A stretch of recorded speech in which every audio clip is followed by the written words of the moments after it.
नमस्कार, आपका स्वागत है प्यारा हिंदुस्तान पर। और हमारे साथ हैं डॉक्टर मोहन यादव जी, मध्य प्रदेश के मुख्यमंत्री हैं। 1 साल होने को है। स्वागत है सर आपका हमारे चैनल पर। आपका भी अभिनंदन है। जय श्री महाकाल। जय श्री महाकाल। देखिए, जिस तरीके से आपने विरासत के साथ विकास का जो थीम रखा है, मध्य प्रदेश में तमाम काम हुए विकास के, लेकिन जिस तरीके से विरासत के साथ लेते हुए आप विकास कर रहे हैं, क्या कहेंगे आप? देखिए, विरासत को अगर छोड़ेंगे तो विकास बेमानी हो जाएगा। विकास का मतलब केवल भौतिक अधोसंरचना नहीं है। प्राचीन कला, संस्कृति, इतिहास, सभ्यता सबसे जुड़ कर के ही आगे किसी भी देश प्रदेश की पहचान बनती है। और ये हमारे लिए और गर्व की बात है। जो इकबाल ने कहा, कुछ बात है कि हस्ती मिटती नहीं है हमारी। ये हिंदुस्तान पर ऊपर वाले की कृपा है कि हमारी जड़ें अपनी इतनी गहरी है कि काल के प्रवाह में आरो अवरो कितने आए, कितनी परेशानी आए, लेकिन हम जड़ों से जुड़कर ही चलते हैं। इसलिए कुछ विशेषता है इस देश की जो दुनिया में सबसे हटकर दिखती है। इसलिए जियो और जीने दो का सिद्धांत लेकर भी हम चलते हैं। अहिंसा परमो धर्म की बात भी करते हैं। और वीरता, धीरता, गंभीरता सारे क्षेत्रों में यशस्वी प्रधानमंत्री के नेतृत्व में भारत दुनिया में एक अलग पहचान बना रहा है। और उनके नेतृत्व में मध्य प्रदेश भी आगे बढ़ रहा है। जिस तरीके से अभी बात चल रही है महाराष्ट्र चुनाव को लेकर, तमाम प्रधानमंत्री नारा दे रहे हैं कि एक हैं तो सेफ हैं। आप क्या मानते हैं? महाराष्ट्र में आप गए हैं, खुल कर क्या लगा आपको माहौल? यशस्वी प्रधानमंत्री ने सही कहा, एक है तो सेफ है। इससे अच्छी क्या बात है? हम इकट्ठा रहेंगे तो ही इस देश की कला, संस्कृति, सभ्यता, इतिहास बचेगा।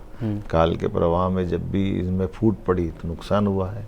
हमारे यहाँ अंग्रेजों ने अगर जड़ें बनाई, उसके पूर्ववर्ती जितने भी आक्रांता है वो हमारी फूट का तो लाभ लेके गए हैं। इसलिए एक है तो सेफ, सही कहा माननीय प्रधानमंत्री जी ने। और विकास के लिए भी यही सही है। दुनिया के अंदर भारत ने अगर सबको चुनौती के रूप में, अपने आप को चुनौती के रूप में रखा है, तो हमको इकट्ठा भी रहना पड़ेगा, तो हम आगे भी बढ़ेंगे और सेफ भी रहेंगे। अभी आप मेडिकल कॉलेजों का तमाम मध्य प्रदेश में इतिहास रच रहे हैं। पूरे भारत में लगभग बहुत तेज़ी से मेडिकल कॉलेजों का निर्माण कर रहे हैं। आज आपने भूमि पूजन किया, तो क्या आप संदेश देना चाहते हैं पूरे देश को और पूरे मध्य प्रदेश की जनता को? देखिए, मध्य प्रदेश का अपना मेडिकल का इतिहास कांग्रेस के समय का बहुत ख़राब रहा है। आज़ादी के बाद 55 साल तक केवल 5 मेडिकल कॉलेज हमारे यहाँ थे। ये हमारी भाजपा की सरकार, हमारे पूर्व मुख्यमंत्री सभी का योगदान रहा कि हमने 20 साल में आज की स्थिति में 17 मेडिकल कॉलेज चालू कर दिए। अभी 3 मेडिकल कॉलेज मेरे समय यशस्वी प्रधानमंत्री ने उसका लोकार्पण किया, नीमच, मंदसौर और सिवनी का। अभी 12 मेडिकल कॉलेज हम पीपीपी मॉडल पे डालने वाले हैं, जिसके कारण से ये 20 साल में हमने 12 खोले और 12 अभी वापस इसी साल हम देने वाले हैं। तो ये 12-12 24 ये हो जाएंगे। 24 मेडिकल कॉलेज और 5 पहले के, अर्थात 29 मेडिकल कॉलेज हमारे इस साल में चालू हो जाएंगे। इसी आधार पर आगे जा कर के हमारे 13 मेडिकल कॉलेज प्राइवेट सेक्टर के हैं। आपकी जानकारी के लिए बता दूं कि पहला मेडिकल कॉलेज भी अगर कोई बना है प्राइवेट सेक्टर का, तो माननीय अटल बिहारी वाजपेयी जी की सरकार के बाद प्रारंभ हुआ है।